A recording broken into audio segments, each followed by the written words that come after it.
नमस्कार दोस्तों, कैसे हैं आप लोग। उम्मीद करता हूं कि आप सभी लोग अच्छे होंगे। तो दोस्तों, मेरा नाम है आकाश और मैं आप सभी का स्वागत करता हूं अपने YouTube channel A to Z study में। और आज की इस वीडियो में मैं आपको पढ़ाऊंगा क्लास 4th EVS की बुक आर वंडरस वर्ल्ड का chapter number 6 happy and healthy living. तो दोस्तों, इस चैप्टर में आगे बढ़ने से पहले मैं आप लोगों से एक बहुत ही छोटी सी रिक्वेस्ट करना चाहूँगा कि अगर आप लोगों ने अभी तक इस वीडियो को लाइक, शेयर और मेरे चैनल को सब्सक्राइब नहीं किया है तो प्लीज़ फटाफट से आप लोग इस वीडियो को लाइक, शेयर और मेरे चैनल को सब्सक्राइब कर दीजिए। All of us feel happy at different times and for different reason. क्या कह रहे हैं कि हम सभी को खुशी महसूस होती है अलग अलग समय पर और अलग अलग कारण से। When do you feel happy? आपको खुशी कब महसूस होती है?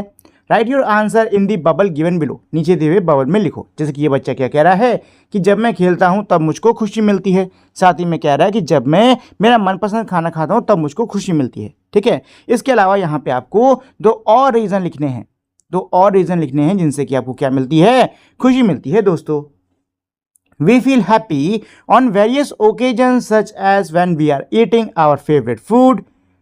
We enjoy eating food items made from different grains, pulses, vegetable, etc. क्या कह रहे हैं कि भाई हम लोग हैप्पी यानी कि खुश जो हैं वो अलग अलग कई सारे अलग अलग मौक़ों पर महसूस करते हैं। जैसे कि जब हम लोग अपना मन पसंदीदा खाना खाते हैं हमको खुशी होती है। ठीक है, हमको ऐसे खाने खाना पसंद है जो कि अलग अलग प्रकार के अनाज, दालों से, सब्जियों से मिलकर बना हो। Activity number 1।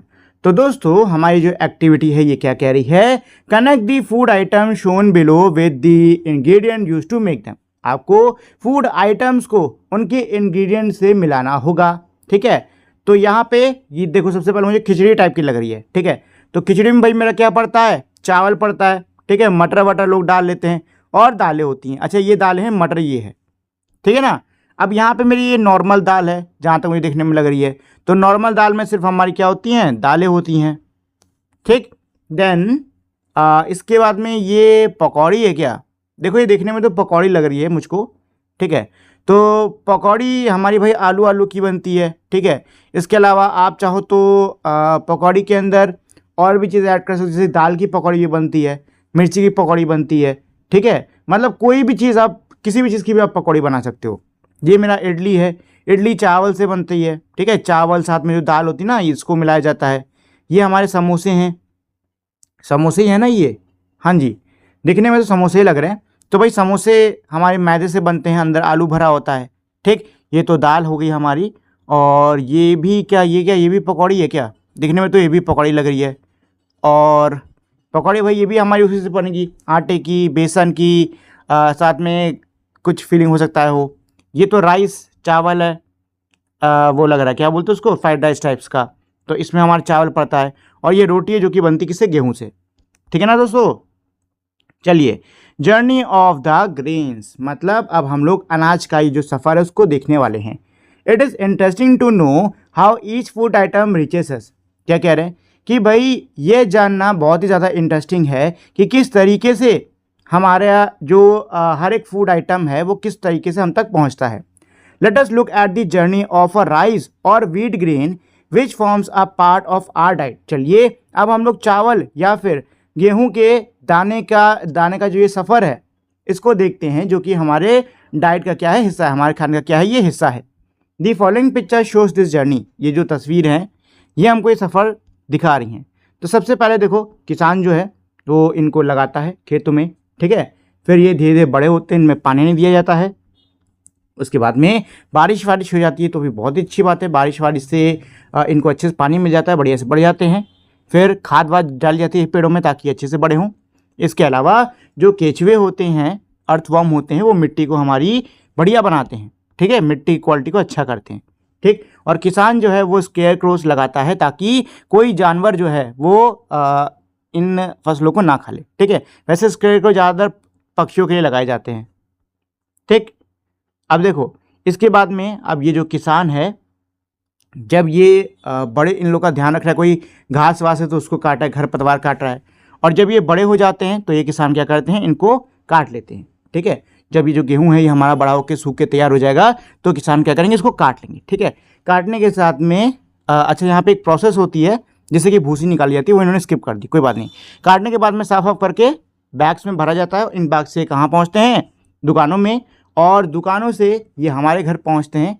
हमारे घर वाले इसको बनाते हैं और उससे हम लोग इसको क्या करते हैं, खाते हैं। ठीक है दोस्तों, चलिए, तो ये तो था हमारे अनाज का पूरा सफ़र। The journey of the grain from the farm to our plate is long. जो ये सफ़र है हमारे अनाज का खेत से लेकर हमारे पेट तक के आने का, ये बहुत ही लंबा होता है। The efforts of people, farmer, seller etcetera and animal make this journey possible for us. क्या कह रहे हैं कि भाई लोगों के, अलग लोगों के जो प्रयत्न हैं, जैसे किसान हो गया, बेचने वाले हो गए, इनके एफर्ट्स के बाद में और साथ ही में जानवरों के एफर्ट्स के बाद में ही हमारा ये जो सफ़र है संभव हो पाता है। Water, soil and sunlight also played an important role in this process. इस प्रक्रिया के अंदर पानी, मिट्टी और सूरज की किरणें बहुत ही महत्वपूर्ण भूमिका निभाती हैं। तो दोस्तों अब इसके बाद में हमारी एक्टिविटी नंबर 2 क्या है, ये ऑब्जर्व द पिक्चर। पिक्चर्स को ऑब्जर्व करिए and answer the following question, और इन क्वेश्चंस का आंसर दीजिए। तो पहला मेरा क्या है, put a tick on the elements that assist a grain in its journey. क्या कह रहे हैं कि आपको उन एलिमेंट्स पे टिक लगाना होगा जो कि अनाज की हेल्प करते हैं उसके इस पूरे सफ़र में। ठीक है, तो भाई मिट्टी में हमारा अनाज उगता है, किसान उसको उगाता है। ठीक है, पत्थर से कोई ताल्लुक नहीं है। अच्छा, केचुओं से मिट्टी और अच्छी बनती है, इससे कि पेड़ हमारे अच्छे से उग पाते हैं। ठीक, एयर्स की ज़रूरत होती है, यानी हवा की ज़रूरत होती है पेड़ों को। ठीक है ना, इसके अलावा वुड, लकड़ी की इसमें कोई ज़रूरत नहीं है, पानी की ज़रूरत है। टाइगर, शेर वेर की कोई ज़रूरत नहीं है, क्योंकि भाई शेर का क्या काम। ठीक है, बैट, चमगादड़, इसकी ज़रूरत नहीं है। अच्छा, इंसेक्ट्स की हमको ज़रूरत पड़ती है। ठीक है ना, इंसेक्ट्स की ज़रूरत होती है। फायर नहीं, हिल नहीं। ठीक है, तो दोस्तों यही है इसका आंसर। ठीक है ना, ये सारे एलिमेंट्स जो हैं ये ग्रेन की, यानी हमारे अनाज के सफ़र में क्या करते हैं, असिस्ट करते हैं। ठीक है, चलिए, राइट क्या है मेरा, what is the role of a farmer in this process. इस प्रोसेस में, इस प्रक्रिया में फार्मर का, यानी कि किसान का क्या रोल होता है। तो देखिए दोस्तों, जो फार्मर होता है हमारा, जो किसान होता है हमारा, वो इस पूरी प्रोसेस में बहुत ही महत्वपूर्ण भूमिका निभाता है। ठीक है, क्योंकि वही जो ये अनाज है उसको उगाने के लिए जो मिट्टी है, ज़मीन है, उसको तैयार कर रहा है। ठीक है, वही बीज बो रहा है, पानी डाल रहा है, फसलों को तैयार कर रहा है और उसको फिर वो काट रहा है। ठीक है, तो किसान का जो रोल है वो इस पूरी प्रोसेस में हमारा one of the most important है। ठीक है, तो यही इसका आंसर हो जाएगा। They prepare land, so seeds, water the crop, care for them, harvest and sell them. ठीक है, चलिए, क्वेश्चन 2 क्या कह रहा है, list out the missing element in the table above. ऊपर की दी हुई जो टेबल है उसमें जो मिसिंग एलिमेंट्स हैं उनको लिखो। तो ये मिसिंग एलिमेंट्स ऊपर की टेबल में कौन से नहीं है, बताओ। यहाँ हमारे इस टेबल में कौन से एलिमेंट हैं जो कि मिसिंग हैं। तो देखिए, यहाँ पर मिट्टी हो गया, वाटर था, हाँ वाटर भी है। ठीक है, मन्योर नहीं है ना, खाद नहीं है, तो मन्योर मिसिंग है। सनलाइट है यहाँ पे, नहीं सनलाइट भी नहीं है, वो भी मिसिंग है। ठीक है, इसके अलावा मन्योर हो गया, सनलाइट हो गया। अच्छा, अर्थवॉर्म तो है और एयर भी है और देखो ट्रांसपोर्टेशन भी आता है हमारा इसके अंदर। ठीक है, जिसके बारे में जिक्र नहीं है। ट्रांसपोर्टेशन का मतलब है यातायात, यानी किसी चीज़ को एक जगह से दूसरी जगह लेके जाना। तो जो अनाज है वो भी तो दूर दराज तक के इलाकों में जाता है कि नहीं जाता है, जाता है ना। तो ये सब ट्रांसपोर्टेशन की मदद से ही होता है। ठीक है, तो यहाँ पे आप यही सारी चीज़ें लिख सकते हो। ठीक, चलो, from the time a seed is sown to the point when food reach our plate, it is remarkable journey. Can you list the role of the different element involved in this journey? देखो बहुत अच्छा है, क्या कह रहे हैं कि जो मेरे अलग अलग एलिमेंट्स हैं जो कि सफ़र में मेरे इन्वॉल्व होते हैं, क्या आप इनके बारे में आपको कुछ, क्या आप लिख सकते हो, आपको कुछ लिखना होगा। ठीक है, तो यहाँ पे आप सॉइल के बारे में, वाटर के बारे में, इन सब के बारे में लिखो। ठीक है, तो सॉइल क्या होती है, सॉइल के ऊपर हमारे पौधे लगते हैं। ठीक है, ये पौधों को नरिश करता है, उनको तैयार करता है। वाटर की मदद से जो हमारे बीज हैं वो बढ़ते हैं। इसके अलावा जो पौधे हैं वो भी वाटर की मदद से बढ़ते हैं। ठीक, फार्मर हमारा क्या होता है, केयर टेकर होता है, यही फसलों को उगाता है, काटता है, सब कुछ यही करता है। कैटल जो होते हैं मवेशी, इनके जो गोबर होता है ना, उससे खाद बनाई जाती है। इसके अलावा इनका इस्तेमाल हल जोतने के लिए भी किया जाता है। फिर है शॉपकीपर, यानी कि दुकानदार। तो दुकानदार सामान खरीद के लाता है और हम लोग दुकानदार से सामान खरीदते हैं। ठीक है, फैमिली मेम्बर्स, हमारे फैमिली मेम्बर्स उस खाने को पकाते हैं हमारे लिए, हमको वो खाना देते हैं खाने को। और एनी अदर में कोई और एलिमेंट, जो कि आप चाहो यहाँ पर तो लिख सकते हो। ठीक है, चलिए एक्टिविटी नंबर 3 क्या कह रहा है, thank you everyone whom would you like to thank for the food you eat, please write your answer in the given space। क्या कह रहे हैं कि भाई आप जो खाना खा रहे हो उसके लिए आप किसका शुक्रिया अदा करना चाहोगे, तो उनके बारे में आपको यहाँ पे लिखना होगा। ठीक है, जैसे कि आप किसान का शुक्रिया अदा करना चाहते हो, यहाँ लिख दो thank you farmer, thank you farmer, FARMER। ठीक है, थैंक यू फार्मर। ठीक है, इसके अलावा शॉपकीपर लिखना चाहो तो लिख सकते हो थैंक यू शॉपकीपर। ठीक, ऐसी थैंक यू मॉम जिन्होंने इतना अच्छा खाना बनाया, ऐसे करके आप लिख सकते हो। ठीक, चलिए when we remember all the contributor with love and gratitude we feel the importance of each grain and we enjoy the taste. क्या कह रहे हैं कि जब हमको जिन जिन लोगों ने खाने में हमारा योगदान दिया है, ठीक है, जिन्होंने जो पूरी मेहनत करी है, जब हम इसको हमें इसको ये चीज़ याद रहेगी, जब हम इसको ठीक से समझेंगे तो हम समझ पाएंगे, किसको हम महसूस कर पाएंगे, समझ पाएंगे हर एक अनाज के दाने के महत्व को, और उसके स्वाद को हम और भी ज़्यादा इंजॉय कर पाएंगे। अब यहाँ पे है मेरा अगला do you know, fact type का है, देख लेते हैं। इन इंडिया, भारत में we have different culture practice and festival where we show gratitude to mother nature for the food we eat. क्या कह रहे हैं कि भारत के अंदर कई सारे हमारे त्यौहार होते हैं जहाँ पे हम मदर नेचर का, जो हमारी प्रकृति माता है, उनका शुक्रिया अदा करते हैं कि हमको खाना खाने को मिल रहा है। ठीक है, दीज इंक्लूड मकर संक्रांति, अक्षय तृतीया, राजा उत्सव, Onam, Lohri and other festival. ठीक है, इनमें मेरे कौन कौन से त्यौहार आते हैं, इनमें मेरे आते हैं मकर संक्रांति, अक्षय तृतीया, राजा उत्सव, ओनम, ये सब आते हैं इसमें। ठीक है, चलिए माइंडफुल ईटिंग। वन डे, एक दिन, the teacher ask her student, जो टीचर है वो अपने बच्चों से पूछती हैं, to sit in a circle, उनको कहते हैं कि वो सर्कल यानी गोले में बैठे हैं। ठीक है, she ask them to close their eyes, वो उनसे कहते हैं कि वो अपनी आंखों को बंद करें। Therefore she placed one peanut in each of their palm, सब लोग जब आंख बंद करते हैं तो सभी के पाम में, सभी की हथेली में एक मूंगफली का दाना रखती हैं। Every student feel the object on their palm, हर बच्चे को अपनी हथेली पे जो चीज़ रखी गई है वो महसूस होती है। A few students immediately recognize this seed, कुछ बच्चे तुरंत इस बीज को पहचान जाते हैं। And knew it was peanut, और उनको पता चल जाता है कि ये जो है ये क्या है, मूंगफली है। ठीक है, ये क्या है, मूंगफली है, पीनट है। With their eyes still closed, the student attentively follow the teacher's instruction, अपनी आंखों को बंद किए के जो बच्चे हैं वो स्ट्रिक्टली टीचर्स के इंस्ट्रक्शन को क्या करते हैं, फॉलो करते हैं। जैसे पहला मेरा क्या है, पहला इंस्ट्रक्शन है मेरा, put the food item in your mouth slowly, कि तुमने जो भी फूड आइटम लिया उसको धीरे से, आहिस्ते से अपने मुंह में रखो। Use your tongue and mouth to feel the surface of the food, आप अपने मुंह और टंग का यूज़ करके जो खाने की सतह है उसको महसूस करने की कोशिश करो। Gently chew it with your teeth, आहिस्ते से उसको अपने दांतों से चबाओ। Feel the flavour and taste, जो फ्लेवर्स हैं, जो टेस्ट हैं, उनको क्या करो, बढ़िया से महसूस करो। Using your tongue, nose and other senses, अपनी नाक, ठीक है, अपने जीभ और बाकी सेंसेस की मदद से क्या करो, जो फ्लेवर्स को फील करो। ठीक है, ये मेरा क्या है, remember the taste as you continue to chew, क्या कह रहे कि आपको वो टेस्ट याद है जो कि लगातार आपके मुंह में आता रहता है जब आप क्या कर रहे हो, तो चबा रहे होते हो। Before swallowing remember the texture of the food, swallow करने से पहले यानी निगलने से पहले जो खाने का टेक्सचर है उसको याद कर लो। Discuss what role does your tongue play in this process, क्या कह रहे हैं कि आपकी जो टंग है वो इस प्रोसेस में, इस प्रक्रिया में कौन सा रोल निभा रही है। तो देखो दोस्तों, सबसे पहली चीज़ कि हम लोग जो भी टेस्ट करते हैं वो हमारी टंग से ही करते हैं। ठीक है ना, टेस्ट करना टंग का काम होता है, साथ में टेक्सचर कैसा है खाने का वो फील भी हमारी टंग की मदद से ही होता है। ठीक, इसके अलावा खाना गर्म है कि ठंडा है ये भी हमारी टंग ही फील करती है। ठीक है ना, तो इसका ये होने वाला है, tongue's role is to help us feel the taste, texture and temperature of the food. ठीक है, सेकेंड मेरा क्या है, what do your teeth do to the food, हमारे आपके जो दांत हैं वो खाने का क्या करते हैं, तो खाने को वो चबा देते हैं ताकि वो पचने में आसान हो। ठीक है, they chew food to make it easier to digest. ठीक, we chew food with our teeth so that they are easier to digest, ये लिख लो। थर्ड मेरा क्या कह रहा है, what happens to the food inside your mouth during this process, इस प्रोसेस के दौरान जो खाना आपके मुंह में होता है उसमें क्या होता है। तो दोस्तों, जो खाना हमारे मुंह में होता है चबाने के दौरान, तो उस खाने में हमारा जो सलाइवा होता है वो मिल जाता है। ठीक है, जिससे कि खाने को पचने में क्या मिलती है, हेल्प मिलती है। इसके अलावा खाना अगर हम लोग अच्छे से चबाते हैं तो उससे खाना छोटे छोटे टुकड़ों में टूट जाता है और इससे भी खाने को पचने में हेल्प मिलती है।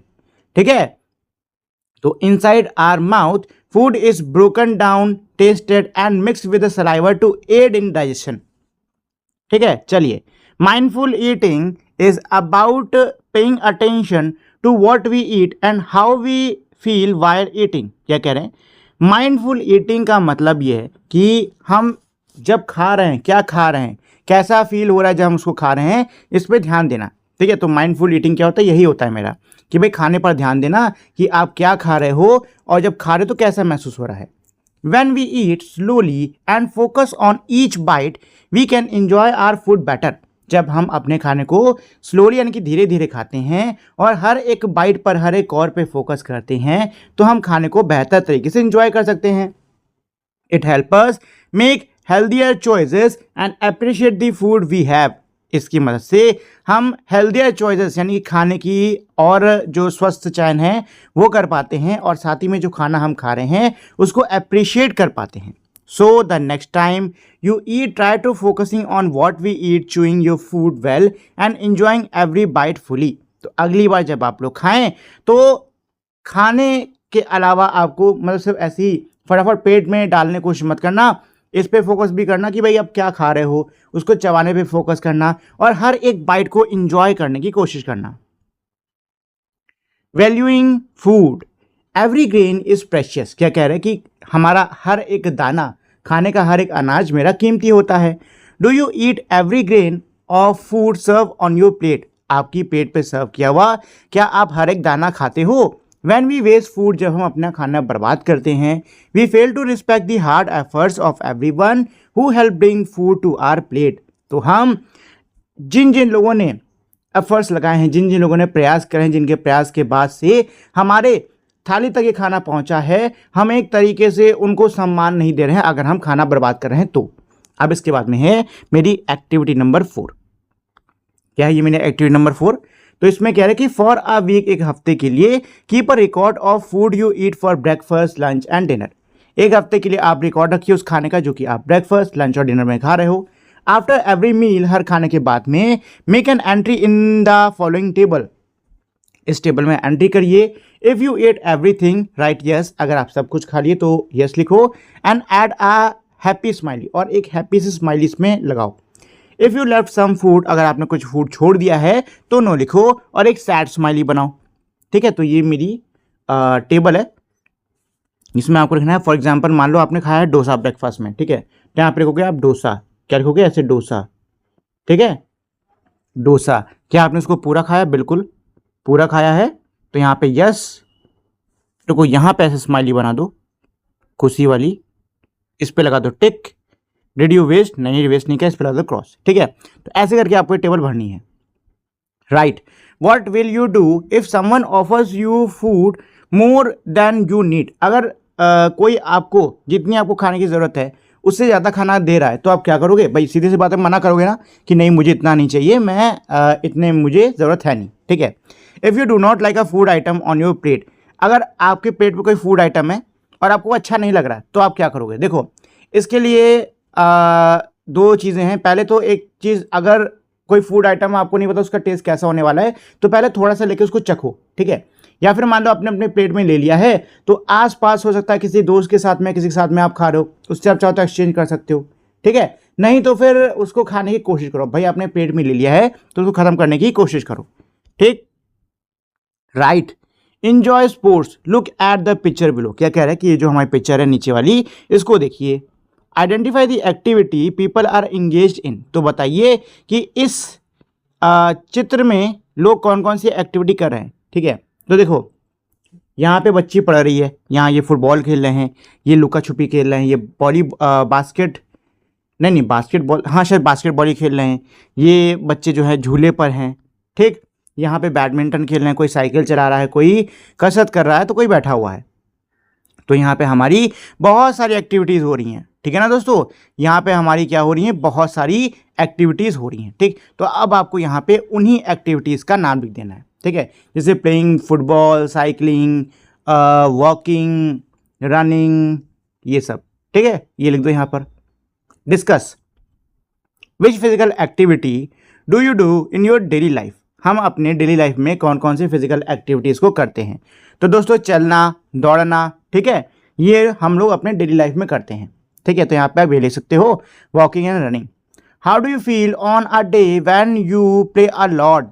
किसी दिन आप बहुत ज़्यादा खेलते हो तो आपको कैसा लगता है, बहुत ही थकावट महसूस होती है, ठीक है ना।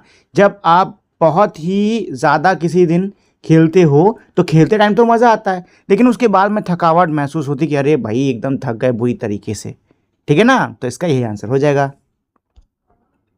चलिए फाइंड आउट क्या है। Can you name the games depicted in these pictures. इन तस्वीरों में जो मेरे गेम्स हैं, क्या आप उनका नाम बता सकते हो।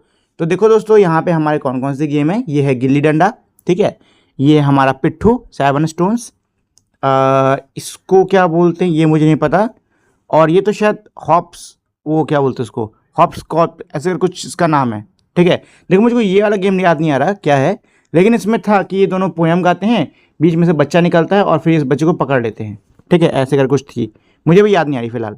चलिए एक्टिविटी नंबर 5 क्या है। विद योर टीचर्स गाइडेंस, अपने टीचर्स अध्यापकों की मार्गदर्शन की सहायता से practice the easy yoga poses given below. नीचे दिए हुए जो मेरे आसान से योगा पोजेस हैं, इनको 1 हफ्ते तक क्या करो, प्रैक्टिस करो, ठीक है। तो ये आसान से पोजेस हैं, इनको आप घर में प्रैक्टिस कर सकते हो, ठीक। वैसे चाहो तो किसी बड़े की हेल्प लेना। चलिए along with good food we need to exercise regularly. क्या कह रहे हैं, अच्छे खाने के साथ में हमको लगातार एक्सरसाइज करने की भी ज़रूरत है सेहतमंद रहने के लिए। Regular physical activities like playing in open field with friends, running, jumping, cycling and skipping are necessary to keep us healthy and energetic. क्या कह रहे हैं कि भाई रेगुलर जो हमारी फिजिकल एक्टिविटीज़ होती हैं, जैसे कि खुले मैदान में खेलना, दोस्तों के साथ में दौड़ना, कूदना, साइकिल चलाना, ठीक है, रस्सी कूद करना, ये बहुत ही ज़रूरी है अगर हम स्वस्थ और जोशीले रहना चाहते हैं तो उसके लिए। सिमिलरली इसी प्रकार से अदर फिजिकल एक्टिविटीज़, बाकी जो फिजिकल एक्टिविटीज़ है जैसे कि योगा हो गया, ये हमारे पॉस्चर को क्या करता है, इंप्रूव करता है, बेटर करता है, ठीक है, और हमको सुखी और एक्टिव रखता है। खेल योग the text book on physical education and wellbeing provides many interesting exercise and games. क्या कह रहे हैं कि भाई जो खेल योग हमारी बुक है, ठीक है, ये बुक है फिजिकल एजुकेशन की, ये इसके अंदर बहुत से हमारे इंटरेस्टिंग गेम्स और एक्सरसाइजें दी हुई हैं। Sleep well to think about a day when you exercise और प्ले अ लॉट। क्या कह रहे हैं कि भाई ऐसे दिन के बारे में सोचो जब आप कसरत खूब करते हो और खूब खेलते हो। What do you think would happen if you decide not to sleep well after that.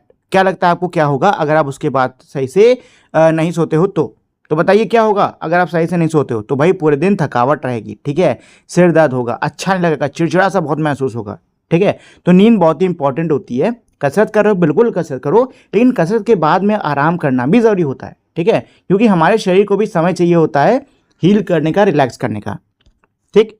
चलिए दोस्तों, इसके बाद में हमारी एक्टिविटी नंबर 6 क्या है, ये fill the table given below. नीचे दी हुई जो मेरी टेबल है इसको भरो।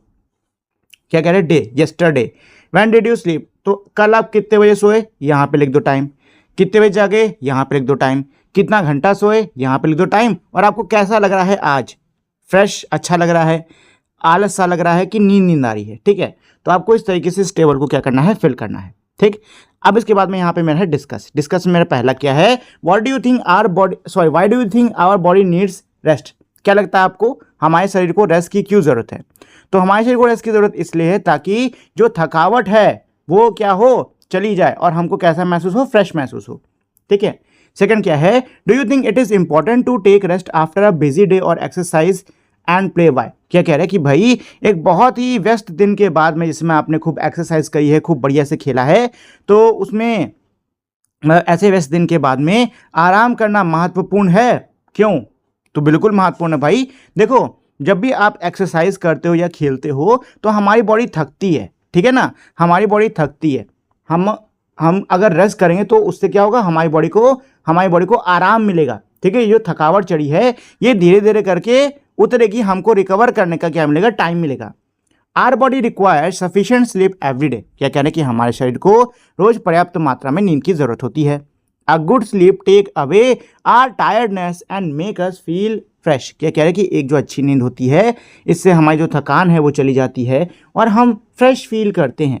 when we do not get enough sleep, जब हमको पर्याप्त मात्रा में नींद नहीं मिलती, it become difficult for us to focus on work और प्ले, तो हमारे लिए काम पर और खेल पर ध्यान लगाना मुश्किल हो जाता है। वी फील टायर्ड, हमको थकान महसूस होती है, नींद आती रहती है और बहुत ज़्यादा इरिटेबल यानी कि चिड़चिड़े भी हो जाते हैं। देयरफॉर इसीलिए getting enough sleep is just as important as eating healthy and exercising. क्या कह रहे हैं, इसीलिए सही मात्रा में पर्याप्त मात्रा में नींद लेना भी मेरा उतना ही ज़रूरी है जितना ज़रूरी हमारे लिए स्वस्थ खाना खाना और कसरत करना है।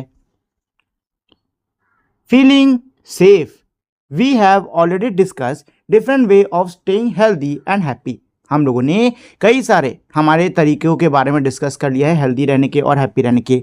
हाउएवर, लेकिन there may be times when someone feel unhappy, unsafe और अनकंफर्टेबल। क्या कह रहे हैं कि भाई कभी कभार ऐसे भी कुछ हमारे पल होते हैं जब हमें अच्छा नहीं लग रहा होता है, हमें खुशी महसूस नहीं हो रही होती है, हमें बहुत ही अनसेफ असुरक्षित महसूस हो रहा होता है और हमको बिल्कुल भी बढ़िया नहीं लग रहा होता है। एक्टिविटी 7, तो अब दोस्तों इसके बाद में है हमारी एक्टिविटी 7। क्या है ये? लुक एट द पिक्चर, तस्वीर को देखो, यहाँ पे अलग अलग सिचुएशंस दी हुई हैं। Put a tick for situation where the child would comfortable and put cross for the situation where the child would feel uncomfortable. क्या कह रहे हैं कि उन सिचुएशंस पे टिक लगाओ जहाँ पे आपको लगता है कि बच्चा जो है वो कंफर्टेबल है, और उन पे क्रॉस लगाओ जहाँ पे आपको लगता है कि बच्चा जो है वो अनकंफर्टेबल है। तो देखो यहाँ पे सबसे पहले ये जो बच्चा है ये इसकी पैंट खींच रहा है, तो यहाँ पे बच्चा क्या होगा? अनकंफर्टेबल होगा। यहाँ पे जो मम्मी है इसको पढ़ा रही हैं, यहाँ पे बच्चा होगा कंफर्टेबल। यहाँ देखो, यहाँ पे ये जो डॉक्टर साहब हैं ये क्या कर रहे हैं? जांच कर रहे हैं बच्चे की, ठीक है, तो यहाँ पे बच्चा क्या है? कंफर्टेबल है, ठीक है। और यहाँ पे आप देख सकते हो कि ये जो आदमी है ये बच्चे को क्या कर रहा है? ज़बरदस्ती परेशान कर रहा है, ठीक है, तो यहाँ पे बच्ची क्या है? अनकंफर्टेबल है। It is important to know difference between safe touch and unsafe touch. क्या कह रहे हैं कि ये बहुत ही महत्वपूर्ण है कि हम लोग सेफ टच और अनसेफ टच के बीच का फ़र्क समझें। सेफ टच यानी कि सुरक्षित छूना और अनसेफ यानी कि असुरक्षित तरीके से छूना। A safe touch is like a comforting hug from your mother और another family member that make you feel happy and comfortable. क्या कह रहे हैं कि जो सेफ टच होता है वो हमारा कैसा महसूस होता है? जैसे कि मानो आपके माँ ने या फिर आपके परिवार के किसी सदस्य ने आपको एक बहुत ही अच्छे तरीके से गले से लगा लिया है, जिससे कि आपको अच्छा लग रहा है और आपको बहुत ज़्यादा आरामदायक महसूस हो रहा है। An unsafe touch is one that make you feel uneasy, scared, confused and uncomfortable, whether it is from someone you know or a stranger. और अनसेफ टच मेरा क्या होता है? अनसेफ टच मेरा तब होता है जब किसी के छूने से आपको अच्छा ना लगे, ठीक है, आपको डरा डरा महसूस हो, आपको कंफ्यूज महसूस हो। अब ये आपके किसी जानने वाले के द्वारा भी हो सकता है या किसी अनजान के द्वारा भी हो सकता है। राइट, लिखिए, What would you do if someone's touch made you feel uncomfortable? क्या कह रहे हैं कि आप क्या करोगे अगर किसी के टच से आपको अनकंफर्टेबल फील हो रहा है? तो उसको नो बोलो, कहो नहीं, दूर हटिए, मुझे अच्छा नहीं लग रहा, ठीक है, ऐसे आप उसको बोलो सीधे सीधे। सेकंड मेरा क्या है? If you face an unsafe situation who would you tell? अगर आपका सामना किसी असुरक्षित परिस्थिति से होता है तो आप इसके बारे में किसको बताओगे? तो घर के बड़ों को बताओगे, ठीक है, मम्मी पापा को बताओगे, बड़ा कोई भाई बहन है उसको बताओगे, ठीक है। तीसरा मेरा क्या है? List 2 situation where you would formally say no. 2 situations के बारे में लिखिए जहाँ पे आप नो कहोगे, ठीक है। अगर कोई आपको गलत तरीके से छूता है तो आप उसमें नो कहोगे, ठीक है, और अगर कोई आपको परेशान कर रहा है, ठीक है, तो आप उसमें क्या करोगे? नो कहोगे, ठीक। चलिए, इफ़ यू फील अनईजी, अगर आपको अनईजी फील हो रहा है, सही फील नहीं हो रहा है, स्पीक अप, तो बोलो। रिमेंबर, याद रहे, if anyone ever make you feel uncomfortable, it is okay to say no and tell a trusted adult like your teacher और पेरेंट्स। क्या कह रहे हैं कि अगर किसी की वजह से आपको अनकंफर्टेबल फील हो रहा है तो आप उसको नो बोलो, ना बोलो, और अपने घर में बड़ों को उसके बारे में बताओ। You do not have to feel uncomfortable और गिल्टी। आपको खुद को अनकंफर्टेबल और गिल्टी यानी दोषी नहीं महसूस करना है। For happy and healthy living, एक सुखी और एक स्वस्थ जीवन के लिए सही खाना, eating right at the right time, सही समय पे सही खाना, in the right way is necessary, और सही तरीके से सही ढंग से खाना बहुत ज़्यादा ज़रूरी होता है। एट द सेम टाइम, इसी समय, engaging in physical activity, resting and relaxing are equally important, इसी के साथ में फिजिकल एक्टिविटीज़ करना, रिलैक्स करना, ये भी क्या है, बहुत ज़्यादा इंपॉर्टेंट है। if we take care of our body and mind, we can stay healthy, happy and joyful। अगर हम हमारे मन का, हमारे शरीर का, हमारे दिमाग का, दोनों का ध्यान रखते हैं तो हम खुशी, स्वस्थ और हमेशा क्या रहेंगे, हंसते खेलते रहेंगे। चलिए दोस्तों, तो ये तो था हमारा चैप्टर। अब आते हैं सीधे हम लोग इसके क्वेश्चन आंसर्स पर, ठीक है। तो मेरा है ये लेट अस रिफ्लेक्ट का फर्स्ट, क्या कह रहा है, if the following are missing what would happen to food grain, अगर ये मेरे उपस्थित ना हो तो फूड ग्रेन्स के साथ में क्या होगा, मतलब अनाज का क्या होगा, ठीक है। तो पहले इसमें दिया हुआ है एलिमेंट्स में हमारा सॉइल, वाटर एंड सनलाइट। अगर मिट्टी नहीं होगी, पानी नहीं होगी या फिर सूरज की किरणें नहीं होंगी तो हमारे फूड ग्रेन्स का क्या होगा। देखो, अगर मिट्टी नहीं होगी तो मिट्टी के बिना पौधे कहाँ उगेंगे बताओ, हवा में उगेंगे उड़ते उड़ते, नहीं ना। तो मिट्टी नहीं होगी तो पौधे भी नहीं उगने वाले। अच्छा, पानी नहीं होगा तो पौधों को पानी कहाँ से मिलेगा, मर जाएंगे वो। अगर सूरज की किरणें नहीं होगी तो फोटोसिंथेसिस नहीं होगी। फोटोसिंथेसिस दोस्तों एक प्रक्रिया होती है, एक प्रोसेस होती है जिससे कि पेड़ अपना खुद का खाना बनाते हैं। तो अगर फोटोसिंथेसिस नहीं होगी तो वो खुद का खाना नहीं बनाएंगे, मतलब पौधे जिंदा नहीं रह पाएंगे। और अगर पौधे जिंदा नहीं है तो हम भी नहीं जिंदा बचने वाले, ठीक।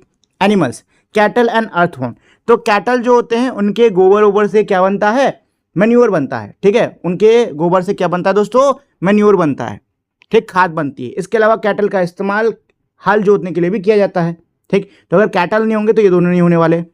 अर्थवर्म, केचुए, देखो अर्थवर्म मेरे बहुत ज़्यादा इंपॉर्टेंट होते हैं।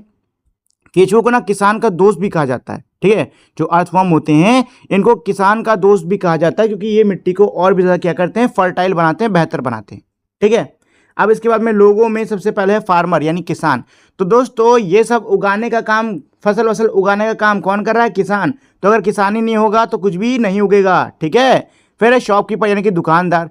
हम लोग जो भी सामान खरीदते हैं वो दुकानदार से ही खरीदते हैं। तो अगर दुकानदार ही नहीं होगा तो हमें सामान कौन देगा। और आखिरी में है हमारा कुक यानी कि बावर्ची। अब खाना अगर आपके घर में भरा रखा है लेकिन किसी को बनाना नहीं आता है तो क्या कच्चा खाओगे बैठकर, है कि नहीं। तो अगर कुक नहीं है तो खाना सही से तैयार नहीं होगा। चलिए क्वेश्चन 2 इसमें क्या कह रहा है, design your own favourite plate of balance diet with the food item you like. आपको अपने मनपसंद की एक प्लेट बनानी होगी बैलेंस डाइट की, जो कि आपको पसंद है, ठीक है। तो आपको खाने की जो भी चीज़ पसंद है उनसे आप खुद के लिए एक बढ़िया सी प्लेट बनाओ, ठीक है। तो ब्रेकफास्ट में आप जो भी खाना चाहते हो, पराठे वराठे जो भी आपको सही लगता है उसकी एक प्लेट बनाओ। लंच में क्या खाना चाहोगे उसकी एक प्लेट रेडी करो, और रात में क्या खाना चाहोगे उसकी एक प्लेट रेडी करो। अच्छा, प्लेट बनाते टाइम एक चीज़ ध्यान देना कि जो जिस भी फूड आइटम को आप उसमें ऐड कर रहे हो ना वो अच्छा होना चाहिए, हेल्दी होना चाहिए, ठीक है। जंक फूड मत ऐड कर देना। चलिए, which activity did you enjoy during your mindful eating. क्या कह रहे कि भाई कौन सी एक्टिविटी आपने एंजॉय करी है माइंडफुल ईटिंग के दौरान। तो माइंडफुल ईटिंग मतलब क्या है, खाने को आराम से समय ले लेके चबा चबा के खाना, ठीक है। तो आपको इसमें कौन सी एक्टिविटी अच्छी लगी हो, जो भी एक्टिविटी आपको अच्छी लगी हो यहाँ पे आप लिख सकते हो, ठीक, कि धीरे धीरे चबाया जिससे टेस्ट अच्छा आया, ठीक है, ऐसे लिख लो यहाँ पे। नेक्स्ट मेरा 4th क्या दिया हुआ है, how can you keep your body strong. आप अपने शरीर को स्ट्रांग, शक्तिशाली कैसे रख सकते हो। Write down the name of the exercise and games you would practice. आप एक्सरसाइजेस और गेम्स के नाम यहाँ पे लिख दीजिए जो कि आप प्रैक्टिस करते हो। तो भाई एक्सरसाइजेस गेम्स में, मतलब एक्सरसाइज में योगा डाल लो, ठीक है, योगा, स्किपिंग, रनिंग। गेम्स में क्रिकेट, कबड्डी, फुटबॉल, ये सब डाल लो। नेक्स्ट है मेरा क्वेश्चन नंबर 5, क्या कह रहा है, which habit would you practise daily indicate your plan. कौन सी हैबिट्स को आप डेली प्रैक्टिस करते हो, ठीक है, अपने प्लान को बताओ। वेकअप अर्ली, ठीक है, तो वेकअप अर्ली, जल्दी उठते हो कि नहीं उठते हो, और उठते हो कितने बजे उठते हो, तो यहाँ पे ये लिख देना आपको। योगा एक्सरसाइज करते हो कि नहीं करते हो, ये लिख दो। बैलेंस डाइट खाते हो, समय पे खाना खाते हो कि नहीं खाते हो, ठीक है। एक्सरसाइज करते हो कि नहीं करते हो, टीवी कम देखते हो, बुक किताब पढ़ते हो, शांति से सोते हो कि नहीं सोते हो, ठीक है। तो ये सब आपको यहाँ पे भरना होगा। इसके साथ में इसका टाइम भी भर देना कि कितने बजे आप क्या करते हो, ठीक है दोस्तों। चलिए, तो दोस्तों ये तो था हमारे इस पार्ट का अंतिम प्रश्न। इसी के साथ में जो मेरा पूरा पार्ट है ये मेरा ख़त्म हो गया है। उम्मीद करता हूँ आपको ये चैप्टर अच्छे समझ में आ गया होगा। इसके अलावा आपको इसको पढ़ने में भी मज़ा आया होगा। जाने से पहले दोस्तों एक छोटी सी रिक्वेस्ट करना चाहूँगा कि अगर आपको ये वीडियो अच्छी लगी हो तो प्लीज़ दोस्तों आप लोग इस वीडियो को लाइक, शेयर और मेरे चैनल को सब्सक्राइब कर दीजिएगा। अब हम लोग मिलेंगे हमारी अगली वीडियो में, तब तक के लिए नमस्कार।